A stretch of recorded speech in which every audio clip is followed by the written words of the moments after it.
I've been in love with Daisy since I was 4 years old. I've never had the courage to ask her out. I'm scared of getting rejected by Daisy. But I'm even more scared that she's going to allow me to kiss her. I'm scared that she's going to like me enough to invite me into her room where we can have some alone time. And I'm terrified that the moment I get her alone, I'm going to wrap my fingers around her pretty white neck and squeeze the life out of her. I don't think we need to speak about how sick the male main character is. Everyone was reading it like, no. But all I'm going to say is that I see myself in him. I mean, who hasn't done a bit of chokey in him? Who hasn't done a bit of chokey that's gone a bit too far, but you still don't want to let go? Oh, no. But yeah, pause this video right now. Go and read The Boyfriend by Freida McFadden. And when you've read it, you can join us for the discussion. Or you can join us anyway, because we're going to tell you all about it. My name's Elijah. And I'm Joseph, and welcome to the Aisha Library. So, I want to start by saying I enjoyed the book. I enjoyed it as well. I think it was original, but anytime I say original, it feels like you don't like me saying that, because everything's been done before. But this was like... I know like what Dexter? you mean. Yeah. Is it Dexter? What's Dexter? I don't know. It's like some murderous person or whatever. Right. It's not, Well, maybe that it's not definitely Dexter. fits. But, So maybe it's not original, but it's a breath of fresh air. And it's creative. I think it was creative, and I think it was done. It was creative in some ways. Well, yeah. No, I had some issues with it. But anyway, so what did you just want to go straight into? You don't no, not necessarily. Well, look. I thought overall I'd probably give this book a 3 out of 5, 6 out of 10. That's the kind of range we're looking at for this book. I thought there were some good things about it, a lot of good things about it. Every single time we've read a Freida McFadden book, I've finished it in one sitting. But that's by chance. It's by chance, not necessarily by enjoyment. It's not that I didn't enjoy it. I feel like all our books are easy reading. Like all the books are.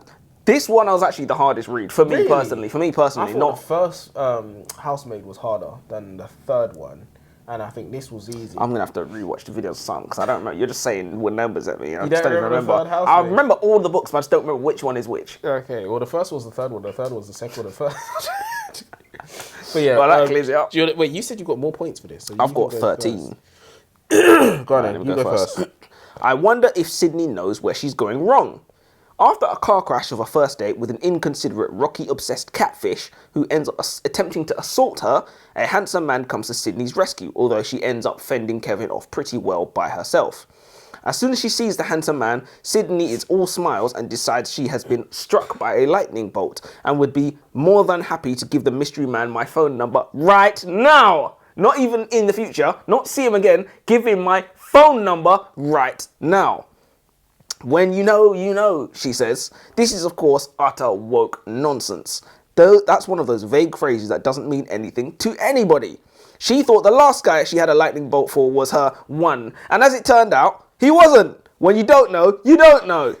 In addition to the things she don't know, she has not one single piece of information about who her mystery man is, what his name is, why he was walking down a dark street alone. He could literally be Kevin's mate. This could be some kind of scam they run together to traffic girls. She has absolutely no idea. She was about to hand him my phone number on a plate. Well, that's exactly what I thought was going on as well. Yeah. I made a deduction and a prediction that I was obviously wrong. I made one that was wrong. Kevin was slug. I thought that's exactly what my prediction was. I've literally written it down, so prove. So delete it. Don't want to say no. But yeah, that's exactly what I thought. And obviously that was the author's intention. Because they did say, they tried to make out that Kevin was tall, skinny. And sluggish. Just like a little bit sluggish. Basically, yeah. Just a bit sluggish. But yeah, let me go. From since I was 4 years old, I knew I wanted to marry Daisy. And I said, well, that's a bit much. And he's a victim of his own programming. To repeatedly chant a phrase like that, to hold yourself to a decision that you made from when you was a stupid, irrational kid, a decision that you've made from at a time where your prefrontal cortex wasn't formed, is not something that should be glorified. You've effectively groomed yourself, and you was indoctrinated by the TV. This high school sweethearts thing is an example of TV and movies indoctrinating us, and we don't even notice. Is this why North Korea is the way it is? No Western influence TV, all that control and oppression. North Korea gives you a funny sense of freedom where you can choose how you live your life. In the West, we are slaves to the indoctrination that is pumped into our heads. When somebody says to you that they and their husband met in school and have been together since they were 14, you say, oh, isn't that cute? Indoctrination isn't cute. So, you know, that was a wild statement to say. I knew I wanted to marry her from since I was 4 years old. It's like, fucking hell, mate. You have a little childhood. Have a childhood. Do you know what I mean? You don't even know what marriage is. Jesus you Christ. You don't even know what it is. Tom, is your thing red? It's supposed to be green, isn't it? Is it green? All right, cool. Tom has the serial killer starter pack. So this seems like a two-part story, or a story set in 2 different timelines. We have Sydney, who gives her number out to the first strange man she sees on the street after being assaulted, shakes head. And then we have Tom, the aspiring surgeon who hates his lab partner Alison and loves her best friend Daisy. Love might be a bit of an incorrect word to use here. Tom spends a lot of time talking about what it might be like to cut into a body in medical school and has admired Daisy's carotid artery more than 3 times in the space of 1 chapter. Don't we all? There are boob guys and there are arse guys and there are even feet guys. The ones you have to watch out for are the neck guys. They tend to be the ones who take things too far and ruin it for everybody. So I thought the author, she went so hard making sure that we thought Tom was like a bombastic serial killer of all kinds. Because he was literally looking at necks and saying, oh my God, look at your artery. And it wasn't I could just her. spill 5 pints of your blood. And that's all it was. It might even be 3. It might be less than 5. And I was like, you're insane. So he had the serial killer starter pack. I actually had a problem with that as well. And I wanted to speak to Miss Freida and say, why is it that you made him out to be this psychopath, but he never really does anything? I mean, he kills his dad. But, you know, of course, don't we all want to do that? But yeah, he never harmed any animals. He never done anything like that. And obviously, at the end, I guess it kind of makes sense because he wasn't the actual psycho. But while I was reading it, I was thinking all he does is look at necks and veins, and he does well in his. That's not that much weirder than any other guy out there. To be fair. Yeah, exactly. But it definitely seemed a bit weird the way he was talking about it. We expected there was a lot more dark stuff to come because this is very early on in the story, anyways. The book reads, I work extremely hard in school because I've always wanted to get into medical school to become a doctor. I've always wanted to know what it feels like to cut somebody open with a scalpel, to feel their skin separate under my hands, to see their insides. I can't wait. Yeah, Jesus. Okay, we get that this guy has some mental issues. I know you want a doctor, but what would you say he has? And if that was your son or you, would you turn yourself into the police? This is kind of like the question you was like when that boy killed all them pets or whatever. Yeah, that got a lot of attention, you know. I got like 24 likes. That's unheard of for our shorts. Do you know what I mean? But yeah, would you turn yourself into the police if that was you? Get yourself on some form of register? No. You would just keep that to yourself? Yeah. Because he seemed like he was scared. This is what I wanted from Lights Out. Remember the main character in Lights Out? Who had Who had a sick thing. I wanted him to be scared of his own impulses. Yeah. Like Tom was scared. He was like, oh, it's couldn't in my control now, but I'm getting wet dreams over this stuff. You know what I mean? He was definitely a sick puppy. But I was like, no, you can't put yourself in a register. What's that gonna do? What's the register gonna do? Make it easier for the police to find you. Do you know what I mean? Come on, man. It's got to be smart about this. You just take it on the chin. Try and keep Listen, your lot in life is your lot in life. That's what I'm saying. You ever heard of a paedophile turn themselves in, like if they're innocent or whatever? I ain't never heard none of that. Criminals don't turn themselves in. That's not how this works. That ain't how crime works. Oh, dead. Go on. Finally, we get a romance novel that tells us some slither of the truth.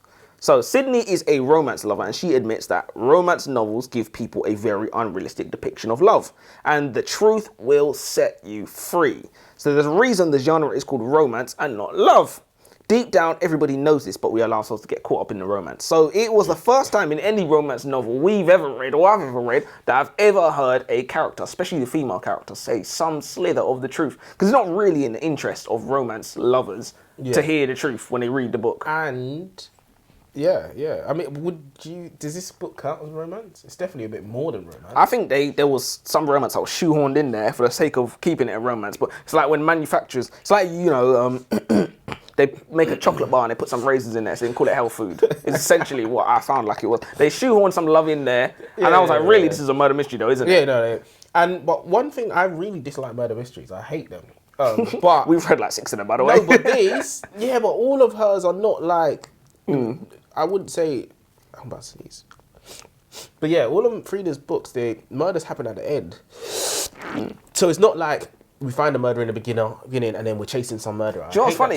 You used to love Death in Paradise as well. You said this last time I said that as well. You said the same thing. Watching it is different, and that is You know, it's a formula. You watch it for that formula. But Yeah, but that's what murder mystery is. It's formula. Yeah, but I hate murder mysteries. But this, I liked it. I enjoyed it. Because you know you're not going to find out who it is to the end. Is that what it is? No, well, that's what I hate about it. It's just formula. We're not going to find out who this is. And I watch Death in Paradise for the deductions. You know, like the Sherlock Holmes deductions. Yeah. That's what I like. And like when they bring everybody in the room at the end, and then that bit's a bit cheesy. They accuse everybody and then leave the killer last. Yeah. That was, the boyfriend by Freida McFadden is getting all the brownie points. Our main character Sydney says to herself, "I hate romance novels. They give you an extremely unrealistic expectation of romance. The female main character meets a mystery man who immediately takes his shirt off to reveal rock-hard abs. It's so boring," as what you said. And it was nice to hear, especially from an author who writes those type of stories. Do you know what I mean? Cooking herself. But this is a refreshingly original book. It's quite strange, though. We've got Tom and his female squeeze, Daisy. Daisy is a name for a cow, by the way, not a woman. But part of the book is about a teenager... It's true though, isn't it? No, that is true. Their kid Daisy. Daisy. It's like naming your child Tiddles or something. Whiskers. Yeah. But part of the book is about teenager Tom, who's just a kid in high school having his first kiss. The only issue is that he has all the makings of a psychotic mass murderer. And then the other story in this book is Sarah, who's coming up to her mid-30s and is struggling in the dating pool. Oh yeah, she also finds her friend dead in her apartment. It's obvious that the two stories are going to join up eventually, but I'm interested to see how. Sydney actually recently came out of a relationship with her serious ex-boyfriend Jake. She says, "What's the point of being in a relationship with somebody you hardly ever see?" She claims she loved him, but she left because he said that his work is the most important thing to him.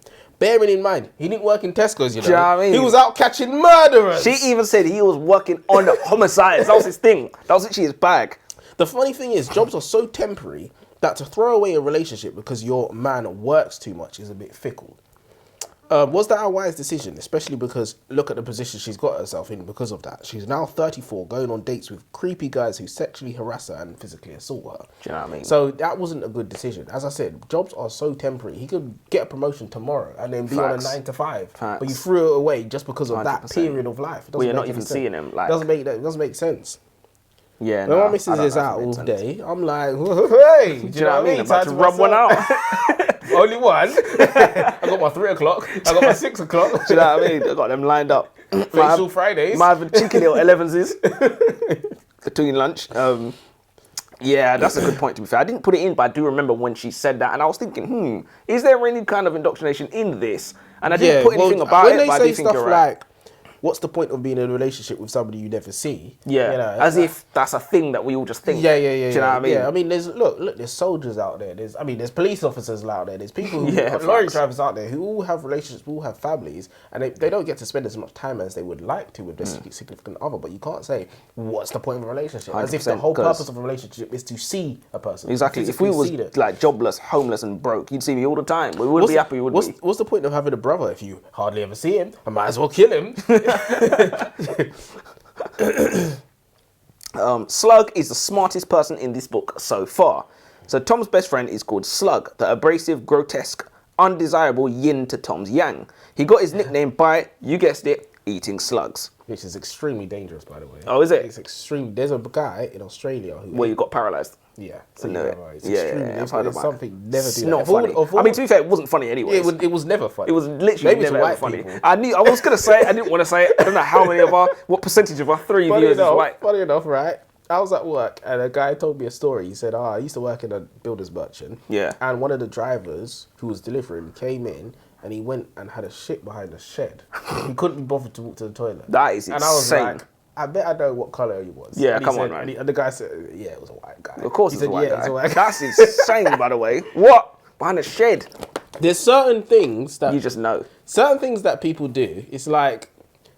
If you hear someone was shouting in McDonald's, you know they're black. 100%. White people just take whatever you give them. Yeah, there's certain things that you know it was a black guy that did that, or it was a white guy that did that. You know what Chloe told me? She said when she was little, her and her brother brought a pet snail in the house. And I was like, we just never would have done that. Do you know what I mean? We just would never have done that. That's just weird. It's like she licks the butter knife. I'm just like, we just didn't do that. It's like when you're out at the seaside or something and there's kids running around naked, and you know who's running around naked. You know it ain't the black kids running. You don't want to say it, but we all know. But you know who it is. There's certain things that people, races, cultures do. Yeah, it's crazy.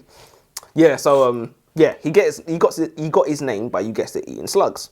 One day when Tom asked him if ants look delicious to him, he was kind of trying to like wind him up a little bit. Do those ants look delicious to you?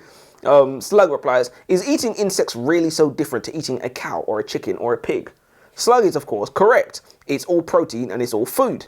What isn't food is dipotassium phosphate, xanthan gum, and potassium iodide. But if you've ever had a sweet chili sauce or an oat milk latte, which I love, by the way, these are all substances that you've wolfed down no problem. So the author just touched on how people's brains are hijacked to believe things about food that aren't true. Tom, of course, reverts to his basic programming and rejects Slug's question without even answering it. He was literally just like, nah. And it was literally just like, when people don't have an answer, they just fall back on their program. Nah. Do you know what I mean? Yeah. Give me my sweet chili sauce. Nah. Yeah. That's exactly what it is. So I thought, whether the author meant to do it or not, I don't believe she meant to do this, but she made Slug the smartest. Like so maybe she does need to do it. No. I think she keeps accidentally blood. She keeps getting lucky. Keeps getting lucky. I don't think she's a great writer by any means. I don't think she's just selling. But she's doing something. So yeah. Question of the day. Here we go. You are married and you have a child or some children. You and your partner are having sex late at night. Is it okay for your children to hear you having sex? Is it okay? Is it okay? Okay is a very strange word to use there. Is it okay? Is it wrong for your children to hear you having sex? I don't necessarily think so. I don't think so. So you think it's okay? I think it's probably going to happen, whether you like it or not. Okay. Two, I think it's not the end of the world if they do. All right, but you're saying if they do. So it sounds like you believe that the parents should be trying to mitigate the sound escaping. Well, yes, because like there's a fine line. Because there's a fine line between like seeing something natural and being traumatized because you don't understand what you saw. Do you know what I mean? So there's a very fine line. All right, but if you're trying now, is a presupposition in what you're saying that a child is going to be traumatized if they hear their parents having sex. Well, it's definitely ideally possible. It's possible, and the reason why I say it's possible is because what age do we consider appropriate for children to begin sex education? Well, that's a different question. It's not. It's related. No, it is a different. It's related, but it's still a different question. It's a different question. And this is a whole other kind of worms that, I mean, I could answer it. Yeah. Do you want me to answer it? Yeah, go on. There is no answer. Oh, so you're not going to answer it. All right. Let's just say, teenage, 13, 14. Right, so if we say 13, does that mean below the age of 13, we are supposed to be mitigating sexual knowledge from our children? Well, this is what I'm saying. So I could give you an answer, but it doesn't mean much. But this is what I'm saying. If it is 13, that means we have to be mitigating them from finding out about sexual things anyway. Not necessarily, because I want you to answer the question with a definitive answer. But what I will say is, if your children hear you, if it's a yes or no, I would say yes. It's okay. It's okay. So that means you putting the sword down on your woman. She's screaming, "Yeah, daddy." Yeah, that's mad. Is that wrong? See, you went straight to the extreme. No, you went straight to the extreme. But when you go to the extremes, it's easier for us to get a definitive answer. So do you get what I'm saying? I know what you mean. I don't necessarily agree, but I do know what you mean. Is that wrong? Bed squeaking, woman moaning. Man said head banging the headboard. Yeah. Is it wrong for your children to hear that? It's probably a bit messed up. If it's doing all of that. Why? If you're doing all of that. Why? If you're doing all of that, that's a bit messed up. Why, because you got to be messed up to even do it in the first place. Much less be like, yeah, come in, son, watch this. I never said that. But why is it wrong? That's what I'm trying to answer. Why That's a good question. Wrong? When you get into the whys, this is when you start realizing what the machines told you versus what you actually believe. Do you know what I mean? Joseph, I had a big argument at work over this, you know. I love those though. I love those. Because when you know you're right, you know I've thought about this. These man was saying, nah, you can't. Bro, when you ask someone, and I was talking to someone, I said, I can't wait to speak to Joseph about this because he's the only sensible person. As soon as you ask someone a question, is it okay for your children to hear you having sex? Everybody says, oh, well, I wouldn't. And I say, listen, I'm not asking you that. Yeah, no. Straight away. And I said to them, when I asked Joseph that, he's not gonna answer it in a stupid way. He's gonna answer the actual question. Or he's at least he's not gonna say, oh, well, I wouldn't do. I'm not asking what you would do. Is it wrong? Is it wrong? I don't necessarily believe it's wrong. I think there's probably circumstances where it can be a little bit extreme, messed up, and there's potential for children to be quote unquote traumatized by what they might see. You know, what if a woman's like being slapped up in the face? But that is. Do you know what I mean? That's so mad. But I don't. Okay, the trauma thing is one thing, and I think because it's a taboo, sex is a taboo thing. There you go. That's why children get traumatized. And people say something like, "Oh, their children don't want to hear that," and I'm like, "Well, you don't hide." So when you're eating your food, you don't try and stop your child hearing you eating food. It's like there's certain natural things that we do that is nothing wrong with, and we don't associate a bad connotation behind it. But one question, if you could keep your bedroom 100% soundproof from sex, is that better? 100% soundproof. So like, let's just say your children never hear you having sex. Is that preferable? Probably preferable. And the reason But if that's preferable, then surely with saying that, them hearing you having sex is definitely bad. No, but I think 100% like soundproofing is definitely preferable to the potential for the trauma thing that I don't know if I agree. Maybe I not. think they need to hear it. No, I don't think they need to hear it, but I think that some good can come from them hearing it. Because they might say, "Daddy, what's that? Why is mommy calling you daddy?" Too? Yeah, I was about to say that. But so like they might ask you, and that puts you in a position where you can have a conversation about what adults do and this, that, and the other. Because if you get in there first, sorry, if they hear it, they can talk to you about it or ask you got about to get in on the ground floor. You can get in there first on the ground floor, yeah. And But if they find out from Riley Reid, it's gonna be a different story. Though. If they find out what they say, you know, doggy's the first thing you do. Oh my God, Not doggy, yeah, nah. sorry. I was supposed to say anal. Fuck that. Oh yeah, but even that. Yeah. Do you get what I'm saying? So you know. So, but I'll ask you again: is there anything wrong with your children hearing you have sex? No. I've never said there was anything wrong. I don't necessarily think there's anything wrong. I think there's certain things that's like, yeah, that's mad. Like what you said, I was like, even had to revise my answer. Where I was literally like, do I still think there's nothing wrong, considering all the things the young people get up to today? So I've got an answer to the question. Go on. And I think the question is a stupid question. You think so? I think it's a stupid question. I think it's phrased in a weird way. Like when you said, "Is it okay?" I think it's a stupid question because ultimately, wrong is just an opinion. Is murder wrong? Is the mass killing of animals for us to eat them wrong? Yeah. You know, it's all an opinion, so it doesn't. But I understand the actual answer. And the actual answer is we live in a modest society. You don't want to hear somebody nuking the toilet in the same manner you don't want to hear them having sex. Of course not. So even though you know they're doing it, do you know what I mean? You go in the bathroom after somebody, you're like, you don't want to hear someone knocking one out in the bathroom. Imagine like your friend came over and he said, "Oh, I need to go to the toilet." He doesn't tell you why. Do you know what I mean? You hear him go. You just hear that slapping. Yeah, that's what I'm saying. You're like, what the hell is that? Who's clapping in there? Who's clapping in there? There's certain things you just don't want to hear. No, I boot the door down. What are you doing? No, finish it. You know, like Green Goblin. Yeah, finish it. Bro, he pulled up on her. He pulled up at a spot, you know. She's there praying. All right, before we get back to this, I want to get this over with quickly. No, this better be good. Because I don't want the video to be too long. But there's a trend going on, and I thought we could do this for content. What is this? These are the super sour sweets that have been going around. Where's my water? Well, that's why you got the tissue, so you can spit it out. These are super sour sweets. I can't remember what they're called. Black Death Angels or something like that. Black Death? Why are they called Black Death?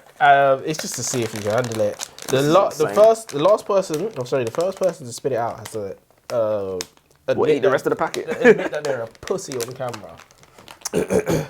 So now I'm going to have to die. I choose death. Yeah. Man said I choose death. How bad can they really be? Well, let's find out. Cheers. Yeah. Fucking hell. Woo. Oh my god. Got a bit of cooked crap. Oh my.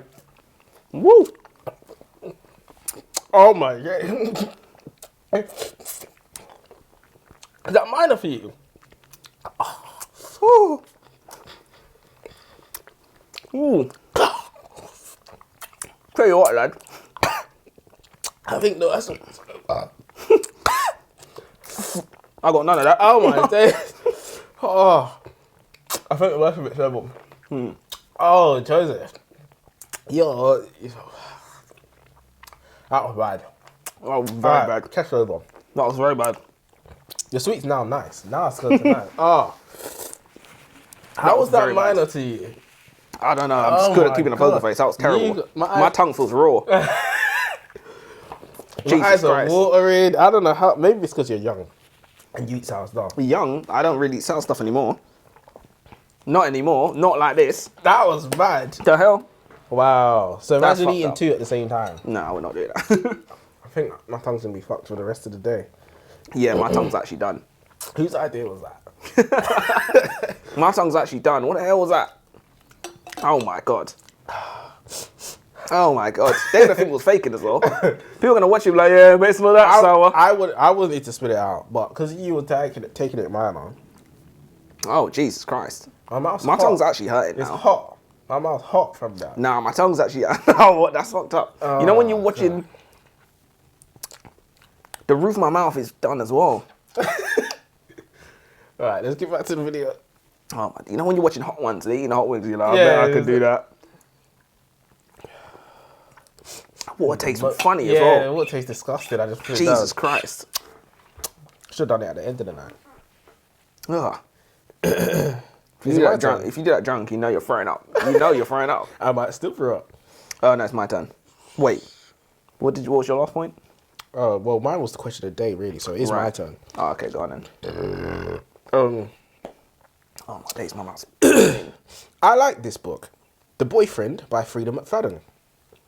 I like the flow of the story. I like how we don't actually know who the boyfriend that is referred to the title in the book is. I like how we don't know who the love interest is. Is it her ex, Jake? Is it Hero Guy who saved her? I think the only thing we do know at this point is that the love interest definitely is not Kevin. Yeah. How funny would it be if Kevin just turned up at the end of the book and it's like, yeah. Well, he did turn up at the end of the book. He literally did. Dead off. But yeah, yeah, I had a similar, yeah, my mouth's done. I had a similar, not sure what direction this story is going in. Anybody who's been on this channel before knows how much I just love time skips. Who doesn't like having their time wasted with pointless confusion, right? There was no time. Oh, In this book, not only do we get a time skip, we get constant back and forth flip-flop fun between the present and past every chapter. I'm like a domesticated house cat. I don't have to work for my meal. I want it spoon-fed to me while I sit there and make faces at it. So at this point, what we know is that Sydney is being harassed by Kevin and at the same time is looking for her mystery man, who may or may not be connected to Tom Brewer, a high school kid from years ago who fell in love with a police chief's daughter and may or may not have murdered somebody. There's a lot of burden of guesswork placed on the reader and I resent it. So we was like, I don't know how many chapters in, this must be 20 chapters in, 25 chapters in. We still don't even know who the mystery man is. We don't know who the mystery man is. We don't know why it's like Kevin's they following forgot Sydney. that plot for a bit. Exactly, we don't even know why Kevin's following Sydney. Even Sydney was like, oh, I'm not that nice, I'm playing or whatever. Well, I actually found the younger Tom story much more interesting. Yeah, that was like the meat and potatoes of the story. Yeah, that's the way it felt like. That was the main story, even though we knew it wasn't. But we knew it had already concluded though. That's the only reason why we knew it wasn't the main story. And well, it's funny. I wanted to say that there was no time skip in this book, but obviously there was. Yeah. Because the two stories ran alongside.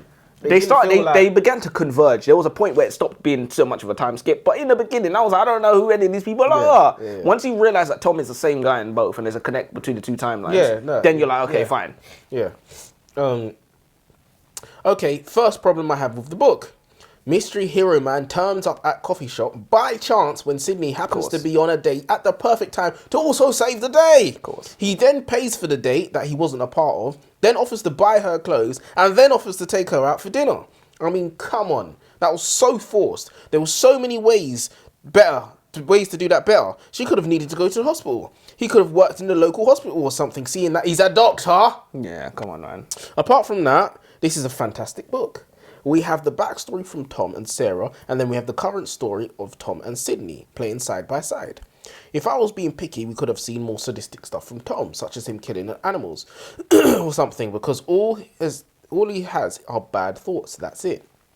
Also, we didn't need to get the reason for Tom being fucked up, i.e. him having a drunken daddy. That was so not original.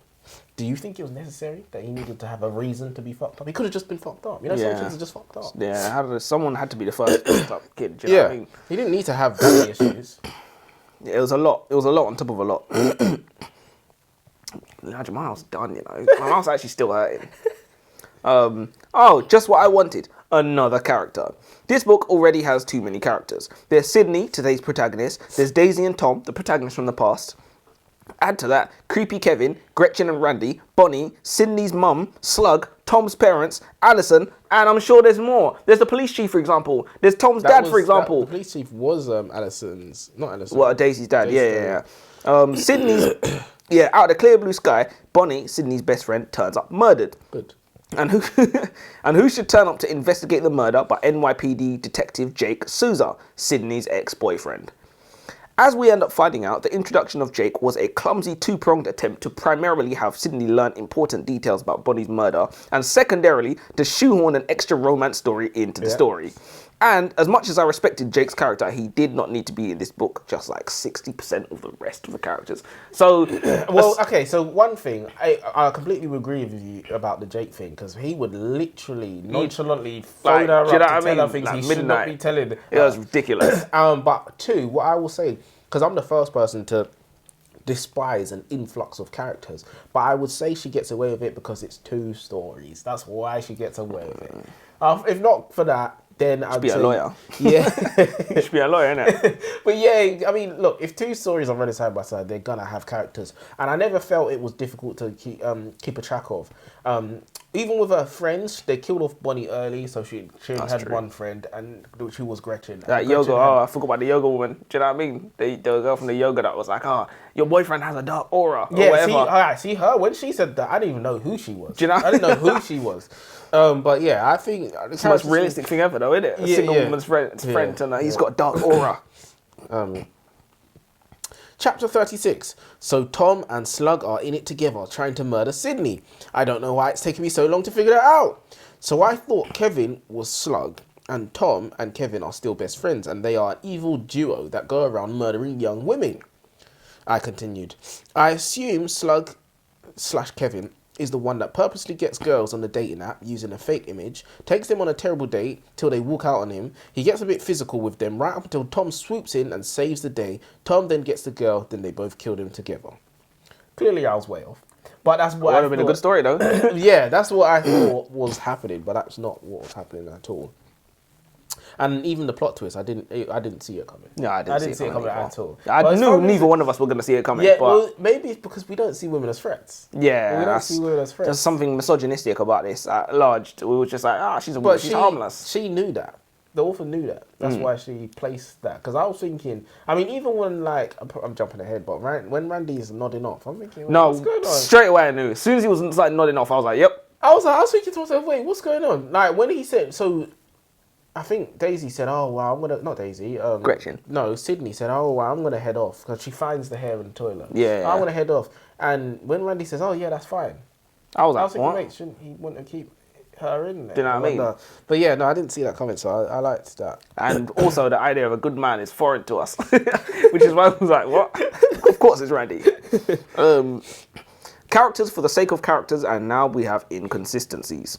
So, Sydney's immediate reaction when Jake comes charging onto the scene is, oh my god, why did it have to be him? Of the hundreds or thousands of NYPD detectives, why did it have to be the guy that I used to date? Don't want to see him hate him.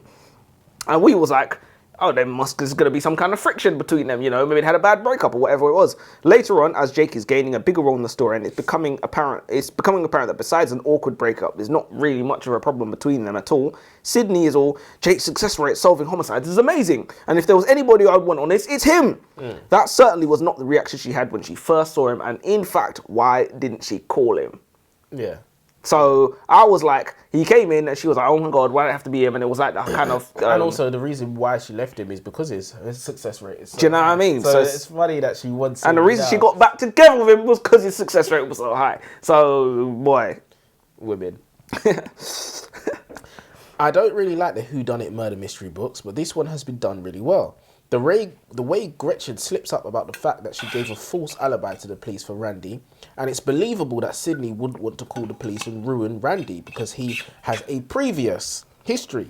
This would pointlessly ruin Gretchen and Randy's life, especially when she doesn't even believe Randy's the killer. I mean, he can't be, right? And I thought that was believable. I read some of the reviews and people said that this book was far-fetched. And I thought if they thought this was far-fetched, then they absolutely should not read The Housemaid, for example. Yeah, of course not. Also, what was that thing about Randy isn't good enough for Gretchen. I found it quite irritating. Is it ever yeah. explained why he isn't good enough for her? Because What his was name's that Randy. about? His name's Randy, innit? You know, Like, would you call your son Randy? Be honest. That's just a weird name, first of all. but they kept banging on about, Gretchen's too good. Why for is him. Gretchen so good? Like, what's about? What is it about? It's Maybe good it's it's good from the author's point of view. These little things make a story three-dimensional. Makes them characters more alive, you know, because their group of friends always go on about how this one's too good for this one. It's weird though. Why do you always see this? Intention. Why do you always see this with like female friends? They always want to say he's not good enough for you, and he's not good enough for you, and he's not good enough for you. But you all hate each other anyways. Like women don't like each other. So I don't know what you never see this with male friends. Like, oh, she's not good enough for you. We keep getting off topic, and normally we do this when we're drinking. We're not actually drinking today. But I read something on Reddit, and it was by a woman. She said she overheard her husband and his friends in the basement. Because they got a man cave down there. Right. She's upstairs, and she could hear her husband's friends mocking him because his wife's so ugly. Clap girl. Oh. His wife's so ugly. Oh. And he was just taking it on the chin, and then he got up and shouted, "All right, I know she's ugly, god damn it, but I love her." Oh, I've seen that. Yeah. And it's like, if you're a woman, you don't know how to feel now. So she didn't know what, so she took to the internet to message people. He doesn't know she overheard them. Yeah, of so course that's not. I mean, despite the fact that he's screaming at the top of his voice. But what I think is interesting is a lot of women, not all of them, but a lot of women pretend that it is an insult when a man is after you because of your looks and you want to be seen for the person you are inside. The instant you are, you're like, yes, true. insult. That's it's an insult. That It's insult. So true. Nobody wants to be called ugly. Yeah, Nobody. Yeah. And like, even if somebody is like, yeah, you're ugly, but I love you for the person you are, that's not a compliment. That's not enough. I don't care how deep you think you are. The most beautiful girl in the world. They want you. to everybody, but more to you. Especially to you. And that's just everybody. So the day that we start being honest, you know, is the day that we start being honest. Like, if your girl's like to you, lad, you got a tiny dick, but you use it so well, it's not a compliment. Yeah, no. Shut the fuck up. Leave me alone. Get out of my house. You got a tiny dick, but boy, you know how to use it. Get out of my house. You're like half the size of my ex, but In fact, what's the pleasure? Do you know what I mean? That's not. I would be both. I would be double the size and triple the pleasure. But you know what's funny? Want you to have an ex.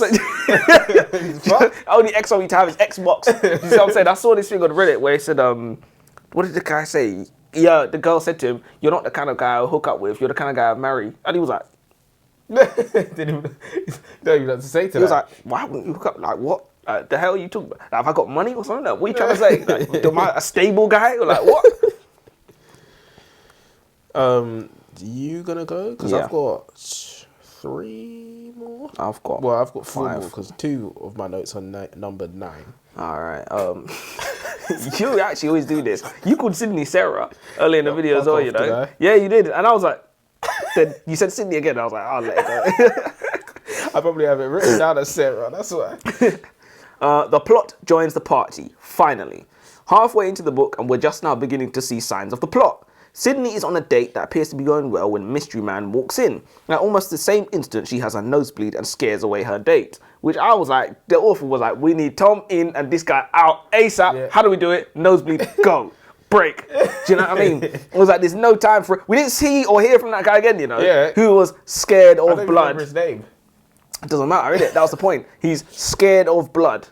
So he fainted. Why didn't they just have Tom more in the story and he could have done more sadistic, like, touch and go Why things? didn't they just have him give her his number when they met? Then they wouldn't have had to go through that whole rigmarole. Well, they yeah, could have just called each other yeah. and met at the coffee shop. That could have been him. His first thing could have been like, do you like being choked? You know, just funny, just weird things. Just send her a text. You like being choked? Yeah, that's funny. Yeah, Mystery Man hijacks the day and we discover that Mystery Man is the older version of Tom. I'm going to make a prediction. Same prediction. Kevin is actually Slug, Tom's old friend from school, and he's following Sydney to protect her since Tom murdered Alison. That's what I thought. Wait, Kevin is Slug, but Kevin's trying to protect Sydney. I thought he was trying to protect her because Tom murdered Alison, the girl that he liked. Tom murdered Alison to keep his secret from getting out. That's what I thought. Yeah. Bit of a stretch, maybe, but Alison has already given Tom an ultimatum that he considers unacceptable. We know he was perhaps the last person to see Brandy Healy alive, and we also know that he's just knifed his father to death. And then there is all the serial killing, murdery, wet dreams and stuff. So obviously, Tom's dad's beating his mum, etc., etc., etc., slapping her up, whatever. Go back to your room, boy, or whatever. Emasculating him in front of everybody, embarrassing him as well. He even grabbed the weapon or whatever. His dad took the weapon, chucked him up. He's like, "You're gonna mind your own business now." He's like, "Yes." He's like, "I didn't hear you." Yes. So he's terrorizing everybody. And then Slug was like to him one day, "Why don't you just kill him or whatever?" Tom was like, And then when he did, he was like, "Oh, you finally did it." Yeah, he stabbed him up and he was like, "Didn't think you had it in you." And then he was like, "Tom, I'm hurt real bad. Call the ambulance." And then he watched him crawl to the phone and then slit his throat on a rug, which is kind of like, it made me think back to what we were saying when we read the other one where it was like, that's not self-defense, is it? You should go to Alcatraz for that. That's some serious psychotic shit. Off, yeah. Like you to slit someone's throat. I don't know if that's easy. It's not a random person, you know. I don't know if it's easy to slit a random person's throat. I think it's easier to slit a random person's throat than your your father. Of course, but I'm just saying, like, at all. To slit a throat in general, I don't know if that's an easy thing. And he said he stood there and watched him, and he said, "I liked it." And I said, "That's not normal, is it?" Crazy. Insane. But yeah, I thought that's what was going with the story. But turns out, and that's one of the reasons I was disappointed. But because you disappointed because you were wrong. Well, yes, but that's not the whole story. Obviously, I'm always disappointed when I'm wrong, but I have 4 left, so I think I got about that. The book reads, Tom called me a few times and I ignored him because I was irritated with him. But then he texted me inviting me to a candlelit dinner with him at his house. At this point, I decided I had punished him enough. Controlling and manipulating. Why is it acceptable for women to be controlling and manipulated, but when it's guys, it's a red flag? Do you know what I mean? Listen in, guys. If you meet a controlling woman like that, I'm going to teach you how to nip that shit in the bud. Next time she tries the silent treatment with you, you wait that shit out. No begging, no pleading, radio silence. One of 2 things is going to happen. 1, she's going to eventually pop up to you, and at that point she would have lost the battle. Or 2, she isn't ever going to pop up to you again, and you've dodged yourself a controlling woman. Missile. Guys, you cannot live your life being a slave to your partner's emotions. You know women get annoyed at guys for stupid shit. You cheated on me in my dream. If I was a squirrel, would you love me? If I was a worm, would you love me? I'm like, nah, I'd step on you, bitch. A woman once got pissed off at me because why have I always got to text you good morning first? Yeah, nah, see that kind of thing does my head in, you know. And I said, because you wake up last, I wake up first. And she said, exactly, as if she'd won the debate. Exactly, so she should have the good morning waiting for her when she wakes up, that's what she's saying. I see that you're familiar with women. Yeah, there you go. I said, if I wake up first, why would I text you when you are sleeping? It doesn't make any sense. You're sleeping, and then I could even disturb you by waking you up. She said, you won't wake me up because my phone is on silent. I said, so the fuck? Your phone's on silent and you're sleeping. Why am I texting you? So if your phone's on silent, you don't want any texts. Do you know what I mean? She finally said what I wanted her to say from the beginning. The truth. Yeah. It's because I want to wake up to a good morning text. It's what you do. Oh, so you was like, so we get to it. You was like, finally. You know that Leo DiCaprio meme where you're like, yeah. Gotcha. She said it as if that makes some sort of sense. Do you know what I mean? It's just what you do. I said, it's what you do. Where did you get that idea from? Do you know what I mean? That's not in the Bible. That's how you finish 99% of... Where did you get that idea from? Do you know how many times I've done that at work where I'm literally just like, said who? Yeah, where did you get that idea from? Who told you that? It's funny. TV told you that, innit? Programming. It's funny. From all of human history, billions of relationships were formed. Billions of babies were made, all without the good morning text. How? How did they achieve this? These are things that you find yourself arguing over in a relationship. So take my advice and get a cat. Another example of arguing over dumb shit. We're getting off topic again. Something could have happened to me. One time after the usual good morning text, we were texting through the day, and then all of a sudden, around 12 midday, she stopped replying. Yeah. So I got on with my day. Anyway, I got a text 6 hours later. Clearly you don't care about me because you haven't texted me to see if I'm okay. Something could have happened to me. I said, the fuck? I thought you'd fallen asleep and I didn't want to disturb you. She said, well, something could have happened to me. I said, did something happen to you? She didn't answer. I said, so I was right. You were sleeping. No answer. So I said, so you just want to argue then? She said, well, no. I said, good. Me neither. But very rarely logic works. But that was you have very to know. close because that could have been an argument, innit? It basically was. Yeah, I literally nicked was it in right the bud. there. It But was yeah, right so there to you shut it down. cannot live your life, trying to not piss off women. Or Yeah, because sometimes they want to fight. Sometimes they want to fight. Like there's a quote that's like, when you don't want to have a bad day, but a bad day wants to have you. Like sometimes it's all you gotta do is put up on your status. Nothing can piss me off today. I'm in the best mood ever. And nothing can piss you off. And something will come. yeah, 100%. The fucking will happen. Go on. 10. Did you know why veins are blue? No, it's not because they have deoxygenated blood in them. That is a common misconception. The real reason veins are blue is because skin absorbs blue light. Beneath your skin, there is something called subcutaneous fat, which you can find mostly in your hips and belly. This fat only allows blue light to penetrate, so this is what you see reflected back by your retina. I have to give the author credit for taking the time to actually teach us something, because she must have researched that. This is a huge problem I find in a lot of books with characters that have interesting jobs, is that they spend the whole book not doing anything interesting work-related. Like Andrew from The Housemaid, who was apparently this big, bad, bombastic businessman who made billions out of lucrative deals, but he spent a whole book hanging around the house shagging a maid. He didn't do any kind of work That is more at fun, all. though, to be Oh, fair. of course, that's what I'd be doing. That's what I'd be doing. Yeah, so with Tom, I mean, we didn't get to see his work. Yeah. But we knew his shit. Yeah. I mean, even the conversations he had with Sydney. Yeah, you could see about, he was intelligent. her conditions and stuff like that. The book reads, if he had done anything to you, I would have slit his throat. Yeah, I didn't like that, to be I've honest. never seen Jake lose his temper like that.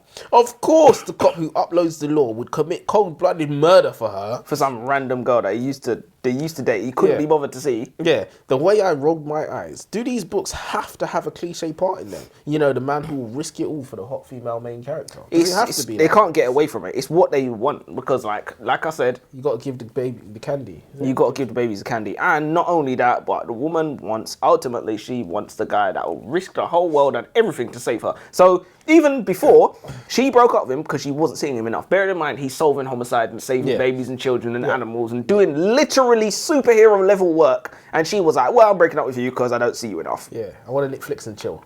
Do you know what I mean? And he was like, I'm literally cleaning up the streets and making your community a safer place for possibly our children. Yeah.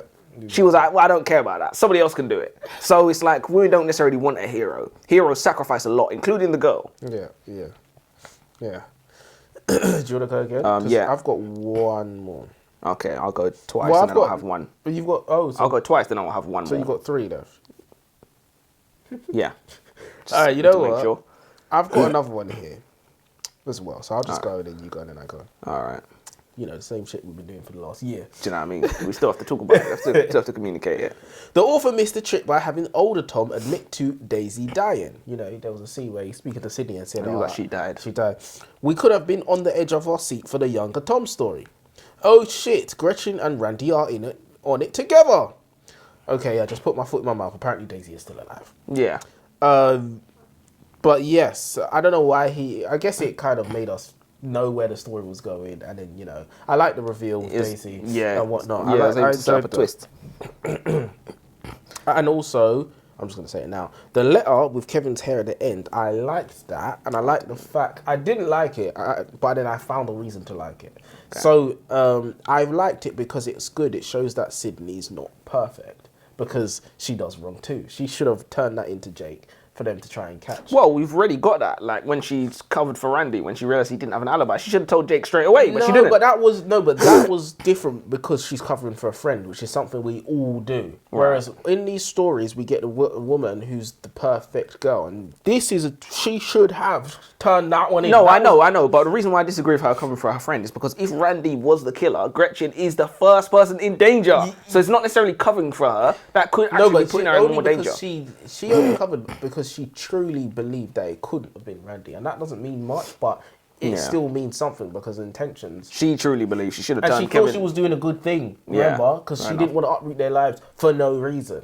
So she was actually trying to save her friends. So yeah, but the hair at the end, it was obviously a bit, but Jake should be fired. Why is this reputable, respectable, by-the-book NYPD police officer telling his girlfriend about confidential police matters?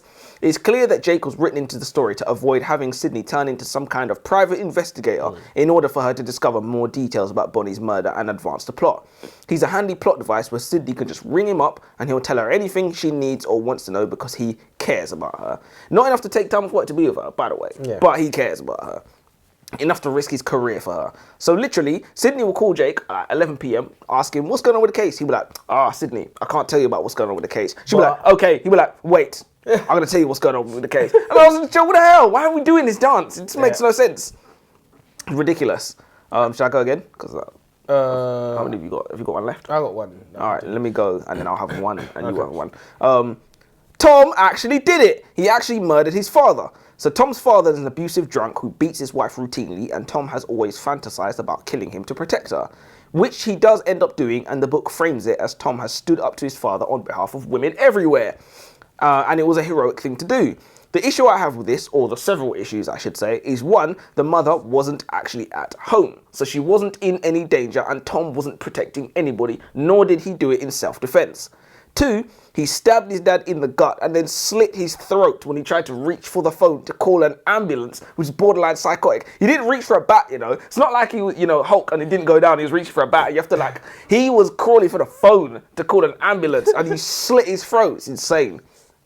Three, he didn't do anything when his mum was actually getting punched up. It was only when his dad threatened his girlfriend that he found his balls, as if his dad was actually going to break into a police chief's house. He was clearly winding him up. Anyway, Tom's mother comes home and asks him where her rug is, the same one that Tom watched his father bleed out into. He says the bin men took it. His mother asks when he threw it out and Tom says, Tuesday. Confused, his mother says, but the bin men come on Monday. Then there is silence. The whole time I was thinking, if your own mum has got you banged to rights like this, imagine what the police and the lawyers are going to do. You're finished, my guy. Yeah, you're finished. That leads on to my next point, actually. I said, Tom's mum's scrubbing. She didn't need no briefing, no nothing. I said, that's love. I felt indoctrinated to say that. But we can back that up, though. We can back that up. I come up with a new definition for love from this. Because we always say love is duty. But I said, love is when you do something that is against your own interests. Because she just didn't need no briefing. She saw there was a blood stain on the carpet, on the settee, and the policeman went out. I know, the police, not even that. Before that happened, the policeman said, what's that? She said, we were painting. From then, I said, she's holding it down because she knows we weren't doing her blood clot painting. She could have, if she was on she would have been like, I don't know. I was out. I was gone. And then she told Tom, go upstairs, Tom. Do you know what I mean? Don't come back. Scrubbing, boy. Yeah, she didn't even get it out as well, but I don't know what happened with that. Yeah, they said didn't get it out, but that's crazy though. And they said they never talked about it either, but she knows. Yeah, she knows. Yeah. Took him out. Why don't you just leave? Took him out. I don't know, man. Well, you can't. I don't think you even have to answer those questions, are you? Do you know what I mean? Yeah, it's victim blaming. Yeah.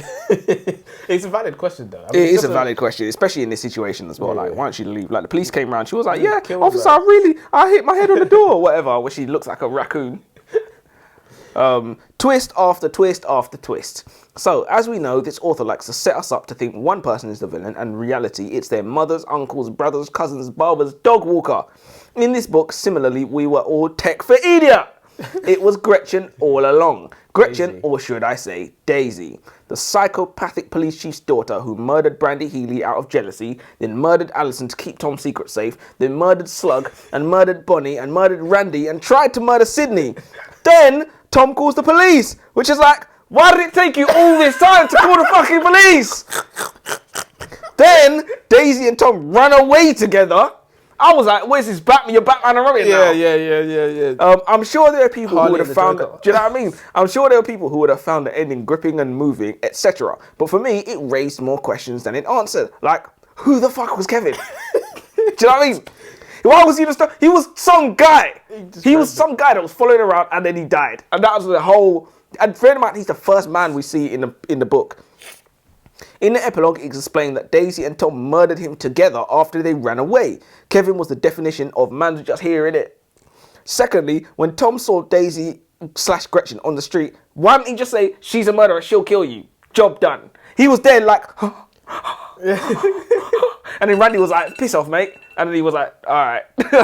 Then he followed them and was banging on the door. I was like, why didn't you So just... is that your last point? Yeah. Let me ask you a question. So why was the book called The Boyfriend then? Thank you. Thank you. Why was the book called The Boyfriend? Thank you. You know... If anything, should have been called The Girlfriend. Well, this is the thing. When you give these outlandish twists, you know, at the end, the title very, very rarely syncs up with what... Yeah. Of course, because how could it? Yeah, Because exactly. it would have given too much away. Yeah. And If also, it was called The Psychotic Killer Girlfriend, you'd have been like, oh, well, we know what's going to happen. Also, why did Daisy need to kill Slug if she was the one that was the murderer? Better than that, why did she tell Slug and Tom to meet her in the same fucking place? No, that's not what happened. She told Tom to meet her there. Yeah, and then she told Slug to meet her there. Did she? Yeah, because she texted Slug. Because remember, Slug was like, Daisy called me. Maybe we can talk to her together. I don't know why he went, by the way, but I thought Slug overheard Tom when Tom snuck into Daisy. that's what Tom thought. Yeah. But then she had the text on his phone, and then she deleted it off his phone. She took it off and deleted the text or As if whatever. that's gonna do anything. Anyway. Do you know what I mean? They could still get that off can that. retrieve that. You got to burn your phone in acid. Your own dad's a fucking police chief. Do you know what I mean? But this is what I'm saying. Like, why did Tom think his dad was going to break into police juice? This ain't England, you know. This is America. You will get shot. Like, you will 100%. get shot. And it's not going to be... Cabba style. It won't be something small. It won't be something small. I don't even know who that is. Oh, you don't know? No. And it won't be something small. It will be a shotgun. Like, he's a police chief. You know he's got a moustache. You know. That's what I was supposed to talk to my dad about. What? Chris Cabba. Oh, is that? That's what it was. You're welcome. So yeah, well, that's all we've got time for, ladies, because that's all who's read the book, The Boyfriend. Yeah. Do you know what? Yeah, we was paid to read it. But yeah, no, I thought it was a decent book. Obviously, we had problems. I think it's the best entry from Freida. Hopefully, it gets better. Any more books we'll be reading and we'll be dissecting, just like Tom dissects people up for a living. But yeah, till next time. Till next time.